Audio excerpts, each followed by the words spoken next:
లోకంలో ఎవరికైనా సరే జన్మతః ఉండేటటువంటి అనుబంధం తల్లిదండ్రులతో ఉంటుంది. ఎందుకంటే ఈ శరీరాన్ని ఇచ్చినటువంటి వాళ్ళు జననీ జనకులు. కానీ పురుషుడి విషయంలో కన్నా స్త్రీ విషయం దగ్గరికి వచ్చేటప్పటికీ పెళ్లి అయిన తరువాత, అందుకే పుట్టుకతోనే ఆడపిల్ల అంటారు. ఆడపిల్ల అంటే ఆడ అంటే అక్కడ అని. ఆడపిల్ల, ఈ పిల్ల ఇక్కడ ఉండదు, అక్కడికి వెళ్ళిపోతుంది. అక్కడ కుటుంబంలో శాశ్వత సభ్యత్వం అమ్మాయిది. అక్కడ ఇంటి పేరు ఎడుతుంది, అక్కడ గోత్రం పెడుతుంది తప్ప ఇక్కడ ఇంటి పేరు తాత్కాలికం, కొన్నాళ్ళు ఉంటుంది. ఇక్కడి గోత్రం కొన్నాళ్ళు ఉంటుంది, తర్వాత అక్కడిది మాత్రం శాశ్వతం. ఆమె కడుపున పుట్టిన పిల్లలు ఆ వంశానికి చెందిన వారు అవుతారు, ఆ గోత్రానికి చెందిన వారు అవుతారు, ఆ ఇంటి పేరుకి చెందిన వారు అవుతారు. అందుకని ఆ పిల్ల ఇక్కడ పుట్టింది కానీ అక్కడికి వెళ్ళిపోతుంది. అందుకే ఆడపిల్ల, ఈడ పిల్ల కాదు ఆ పిల్ల. మరి ఈడ పుట్టి ప్రయోజనం, ఆ పిల్ల నడవడి చేత ఇద్దరినీ ఉద్ధరిస్తుంది, పుట్టింటి వారిని మెట్టినింటి వారిని. ఇందులో చిత్రం ఏమిటంటే పెళ్లి కానంత వరకు తండ్రిది అగ్రస్థానం. తండ్రి పరమ పూజనీయుడు. పెళ్ళైన తరువాత కూడా తండ్రి పూజనీయుడు, అది నిస్సందేహం. కానీ ఒక్కసారి ఆడదానికి పెళ్ళైపోతే కోడలు వచ్చిన తరువాత పరవశించిపోయేవాడెవరు అంటేట మామగారట. మామగారు అంత ఆనందపడిపోతాట, నా కోడలు అని. ఎక్కడో పుట్టిన పిల్ల ఎవరింట్లోనో పుట్టింది. ఆ తండ్రి ఎంత ప్రేమతో పెంచుకున్నాడో, ఆ తండ్రికి ఎంత బెంగో ఆ పిల్ల మీద. ఆమె సంతోషంగా ఉండాలి, సంతోషంగా ఉండాలి, సంతోషంగా ఉండాలి, ఎన్ని నమస్కారాలు చేస్తాడో. ఆయన కూతురు ఇంటి పేరు మార్చుకుందా, గోత్రం వదిలిపెట్టేసిందా, తన తల్లిదండ్రులను వదిలేసిందా, తోబుట్టువులను వదిలేసిందా, స్నేహితుల్ని వదిలేసిందా, నా కొడుకుని నమ్ముకుని వాడి చిటికిన వేలు పట్టుకుని నా ఇంటికి వచ్చేసిందా, వాడితోడిదే తన జీవితం అంతా అని నమ్మిందా. నా పెద్దరికం దేనికి? ఆ పిల్ల మనసు బాధపడకుండా చూడవలసిన ప్రధాన కర్తవ్యం ఆ ఇంటి పెద్దగా, మామగారిగా నాది. నా ఇంటి కోడలు వచ్చిందనుకోండి, నా కోడలు యోగక్షేమాలు చూడవలసింది నేను. ఆమెకి భర్తగా దైవం కావచ్చు, కానీ వాడు నా మాట వినవలసిన వాడు. వాడు నా కోడలితో ఏ పింకితనం చేసినా, వాడి వలన నా కోడలు మనసు బాధపడ్డా, వాణ్ణి పిలిచి చూపుడు వేలు చూపించి, కోడల కంట నీటి బిందువు పడ్డానికి వీల్లేదు, ఒళ్ళు దగ్గర పెట్టుకో అని చెప్పవలసింది నేను. ఏమ్మా సంతోషంగా ఉన్నారా, ఇద్దరూ కలిసి సంతోషంగా అలా వెళ్ళిరండి అని వాళ్ళిద్దరూ చక్కగా వెడుతుంటే చిలకా గోరింకల్లా చూసి మామగారు మురిసిపోతాడు. మామగారుట జీవితంలో కోడలి యొక్క సుఖం కోసం అంత పరితపిస్తాట. అందుకే ఆడదానికి పెళ్లి చేసేటప్పుడు భర్త ఒక మాట అడుగుతాడు, నువ్వు గుండెలు బాదుకుని ఏడుస్తూ నా కంట ఎప్పుడూ కనపడకుండెదవుగాక అని చెప్తాడు. కానీ అటువంటి ఆడదాని జీవితంలో గొప్ప నష్టం అంటూ జరిగితే ఎప్పుడు అని అడిగారు. మామగారు వెళ్ళిపోయిన రోజున. అంటే మామగారు వెళ్ళిపోవడం అంటే మామగారి శరీరం ఏ రోజున పడిపోతుందో, ఆయన ఏ రోజు మరణిస్తాడో ఆ రోజు మాత్రం కోడలు ఏడవలసిన రోజే అన్నారు. ఎందుకంటే ఇక తనని అంత ప్రేమించి ఆమె కోసం ఎప్పుడూ ఆలోచించి సంతోషంగా ఉండాలని తాపత్రయపడేటటువంటి వ్యక్తి వెళ్ళిపోయాడు. ఆయన వెళ్ళిపోయాక ఇక ఆ స్థానంలో అలా ఆలోచించి పెద్దరికంతో కూర్చునేవాడు ఇక ఉండడు. అలా ఇంటికి పెద్దరికం వహించి కోడలంటే అంత ప్రేమట. అందుకే తొలిచూలు మొట్టమొదటిసారి గర్భిణి అయితే భర్త వచ్చి అడవి పంది ముళ్ళుతో సీమంతో నయనం చేస్తాడంటే పాపట ఇక్కడ వరకు తీసి దువ్వుతాడు. దువ్వితే మొదటి కానుక ఎవరిస్తారంటే మామగారిస్తాడు. సూడిదా అంటారు, సూడిదా అంటే కానుక. ఎవరిస్తారంటే మామగారిస్తాడు. కోడలికి ఓ మంచి నగో, కోడలికి తనకున్నటువంటి శక్తిలో మంచి చీరో పసుపు కుంకాలు ఏవో పట్టుకొచ్చి పరమ సంతోషంతో ఇస్తాట. ఎందుకనంటే అమ్మా ఏ ఇంట పుట్టిన పిల్లవో, నాకు మనవణ్ణి ఇస్తున్నావు, నాకు మనవరాల్ని ఇస్తున్నావు, అమ్మా తాతనవుతున్నానమ్మా. ఎందుకని అంటే నాకే కొడుకు కూతురు ఉన్నారనుకోండి, కూతురు వైపు మనవలు ఉంటారు, కొడుకు వైపు మనవలు ఉంటారు. శాస్త్రంలో చమత్కారం చెప్తారు, కొడుకు వైపు మనవలు కూతురు వైపు మనవలు కలిసి ఆడుకుంటున్నారు.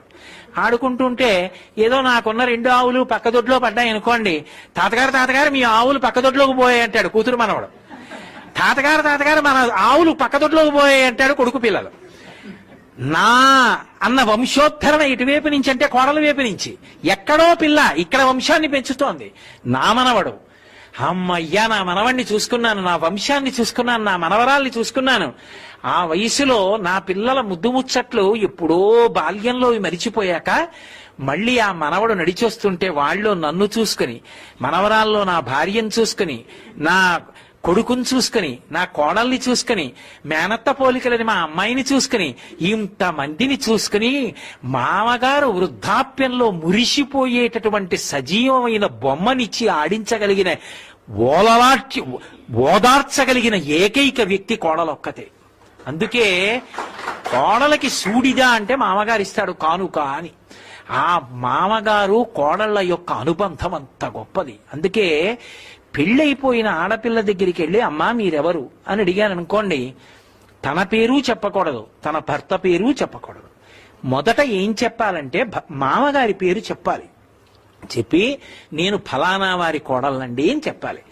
ఎవరైనా నా దగ్గరికి వచ్చి ఏమండి మీ కోడల్ని అమ్మా నువ్వెవరు అని అడిగితే చాగంటి కోటేశ్వరరావు కోడళ్ళని చెప్పిందండి అని అనుకోండి, నేను ఈశ్వరుడికో నమస్కారం చేస్తాను, మంచి కోడల్ని ఇచ్చావు స్వామి అని.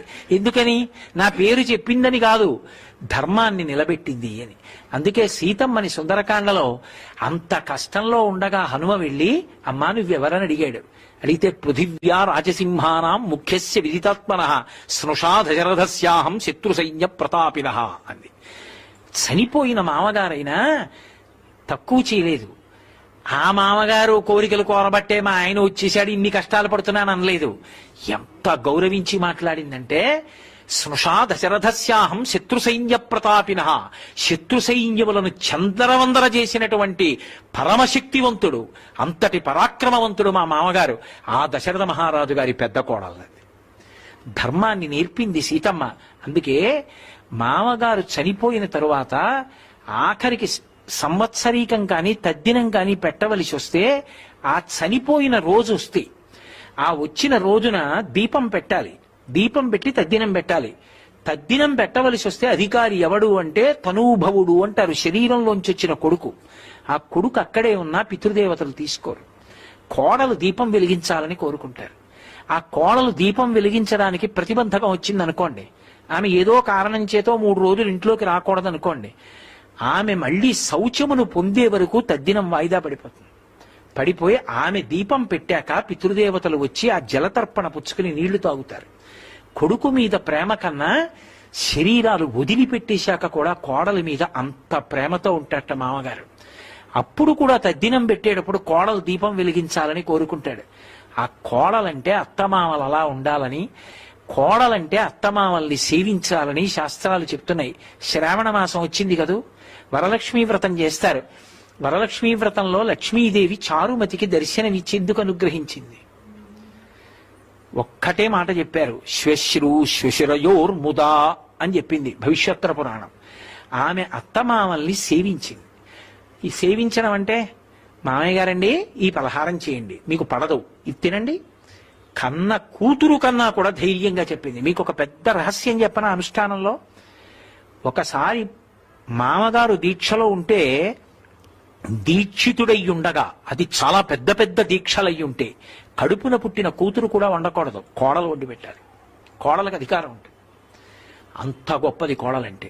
అందుకే శ్వశ్రు శ్వశురయోర్ముదా. చారుమతి ఏం చేసింది అంటే అత్తగారిని మామగారిని సేవించింది. మా ఆయన సంతోషం వాళ్లతో ముడిపడింది. ఆయన ఒక్కడిని నా దగ్గర పెట్టుకుని సంతోషం కాదు, ఆయన తల్లిదండ్రుల గురించి మంచి పరాకు పలికి, ఏమండి ఇన్నాళ్ళైందో సార్ అత్తయ్య గారి దగ్గరికి మామయ్య గారి దగ్గరికి వెళ్ళొద్దామా అని సంతోషంగా వాళ్ళ దగ్గరికి వెళ్ళి చూసి వచ్చి, ఏమండి మామయ్య గారు అలా ఉన్నారే, నీరసంగా ఉంటున్నారే అని, మామయ్య గారు మీరు నీరసంగా ఉంటున్నారు రోజు తింటుండండి అని. ఆయనకి ఏం లేక కాదు, ఇచ్చేవాళ్ళు లేక కాదు, కొనుక్కోలేక కాదు, ఓ బిస్కెట్ల ప్యాకెట్ ఇచ్చింది అనుకోండి, ఎంత మురిసిపోతాడో చంటి పిల్లాళ్ళ దట్టుకుని. నేను నీరసంగా ఉన్నానంటండి, మా కోడలు ఓ బిస్కెట్ల ప్యాకెట్ ఇచ్చింది రోజు తినమని అని పొంగిపోతాడు. కాబట్టి శరీర సంబంధం అంటే దేహంలోంచి పుట్టిన వాళ్ళు కాకపోయినా శరీరాలు పడిపోయాక కూడా మిగిలిపోయే అనుబంధం, లక్ష్మీ కటాక్షానికి కారణమైన అనుబంధం, లోకమునందు కీర్తికి కారణమైన అనుబంధం, అత్తామామ కోడళ్ల యొక్క అనుబంధం అంత గొప్పది. అందుకే అత్తమామలంటే తల్లిదండ్రుల కన్నా గొప్పవాళ్ళు. తండ్రి మామగారు అలా పక్క పక్కన నిలబడితే పెళ్ళైపోయిన ఆడపిల్ల పుట్టింట్లో ఉన్నా సరే మొదటి నమస్కారం మామగారికే చెయ్యాలి. అందుకే సీతమ్మ, దశరథ మహారాజు గారు చనిపోయాడు, రాముడు పరిగెత్తుకొచ్చాడు సీతమ్మ దగ్గరికి. మా నాన్నగారు చచ్చిపోయాడు సీతమ్మ అనలేదు. ఆయన అన్నాడు, సీతా మృతస్తే శ్వశురః పితాహీనోసి లక్ష్మణ అన్నాడు. సీత, మీ మామగారు చచ్చిపోయారు, లక్ష్మణ నీకు నాన్నగారు చచ్చిపోయారు అన్నాడు. అదేమిటి, మా నాన్నగారు చచ్చిపోయారంటే సరిపోదా? కాదు, సీతా మృతస్తే శ్వశురః, సీత నీకు మామగారు చచ్చిపోయాడు. ఇక అలాంటి వ్యక్తి రాడు. మామగారు వెళ్ళిపోతే ఇక అలా తాపత్రయపడేవాడు లేడు, కాబట్టి నీకు మామగారు చనిపోయాడు. లక్ష్మణ నీకు తండ్రి లేడు, తండ్రి లేకపోతే అన్నగారు తండ్రిలా నిలబడాలి. నేను అలా నిలబడగలనా? నిన్ను అరణ్యాలకి తెచ్చాను, ఏ తప్పు లేకపోయినా నేనే నిన్ను రక్షించాను. నాకు తండ్రి లేడన్న బెంగ లేదు. తమ్ముడవైనా అన్నగారిని తండ్రిలా కాపాడి నా వెంట తిరుగుతున్నావు, కాబట్టి నాకు తండ్రి ఉన్నట్టే. సీత నీకు మాత్రం మామగారు లేడు, లక్ష్మణ నీకు తండ్రి లేడు. అంటే రామాయణంలో దశరథ మహారాజు గారు వెళ్ళిపోతే సీతమ్మతో రాముడంత గంభీరమైన మాట మాట్లాడాడు అంటే ఎంత గొప్పవాళ్ళో అత్తామామలు కోడళ్ల యొక్క అనుబంధం ఆలోచించండి. కోడల్ని అంత ప్రేమగా చూసుకోవాలి. కోడల్ని కూతుర్ని ఇద్దరినీ తీసుకుని మామగారు చీరలు కొనిపెట్టడానికి వెళ్ళాడు అనుకోండి, ఇద్దరూ కూడబలుక్కుని ఒకే రకం చీరలు కొనుక్కుని మామయ్యగారండి డబ్బు కట్టేయండి అన్నారు అనుకోండి, అది వాళ్ళ హక్కు అనాలి. అంటే కదా మురిపం, ఇద్దరిది 1000 రూపాయల చీరలే అయినా కూడా 2000 ఇచ్చి ₹1 పైన పెట్టి ఇది మా కోడల చీరకి అని చేయాలి. కోడలకి 1001 రూపాయి చీర, కూతురికి 1000 రూపాయల చీర. ఎందుచేతంటే తన శరీరం పడిపోయాక కూడా ఉద్ధరించేది కోడలు, తన వంశాన్ని నిలబెట్టింది కోడలు, తనని తాతని చేసింది కోడలు, తన జీవితంలో సమస్త సంతోషాలకి ఆలవాలం ఆ కోడలు. అటువంటి కోడల విషయంలో రూపాయి ఎక్కువ పెట్టాలి తప్ప తక్కువ పెట్టకూడదు. కూతురు కన్నా కోడలు గొప్పది. నేను చెప్పట్లేదు, ఈ మాట శాస్త్రాలు చెప్తున్నాయి. నా కూతురు ఒక ఇంటి కోడలు, అప్పుడు దాన్ని మా అళమావగారు చూసుకోవాలి. వేరొకరి కూతురు నా కోడలు, అప్పుడు నేను చూసుకోవాలి అంత ప్రేమగా. తండ్రిగా నా కూతురి విషయంలో ఆ ధర్మం, నా కోడల విషయంలో ఈ ధర్మం తప్ప కోడల్ని పరాయిదానిగా చూడకూడదు. కోడల్ని బయటికి పంపించి ఇంట్లో మాట్లాడుకోవడం తప్పు. ఆమె మెడలో ఏనాడు నీ కొడుకు తాళి కట్టాడో ఆనాడే ఆ ఇంటి కష్టసుఖాలన్నీ ఆమెకి తెలుసు. అంతే, ఏది మాట్లాడినా ఆమె ముందే, ఆమెకి తెలియనిది ఆ ఇంట ఉండదు. అది మొదట ఎవరు పాటించాలంటే మామగారు పాటించాలి. ఆమె నా ఇంటి సభ్యురాలు, నా కడుపున పుట్టిన కూతురు కన్నా గొప్పది. అందుకే ఏది కానివ్వండి ఆమె ముందే మాట్లాడాలి. అంతేగాని కొడుకుని పిలిచి రే కోడలికి చెప్పక ఈ విషయం అని అనకూడదు. వాళ్ళిద్దరు వైభాగ్యం ఒకటే, కోడలికి చెప్పరా ఈ విషయం అని చెప్పాలి, ముందు కోడలికి చెప్పమని చెప్పాలి. అది మామగారికి ఉండవలసిన లక్షణం. అంత గొప్పగా మాట్లాడాయి అత్తామామలు కోడల యొక్క అనుబంధం గురించి. అలా అందరూ సంతోషంగా శాంతిగా అన్ని కుటుంబాలు వృద్ధిలోకి రావాలని కోరుకుందాం. ఏమ్మా?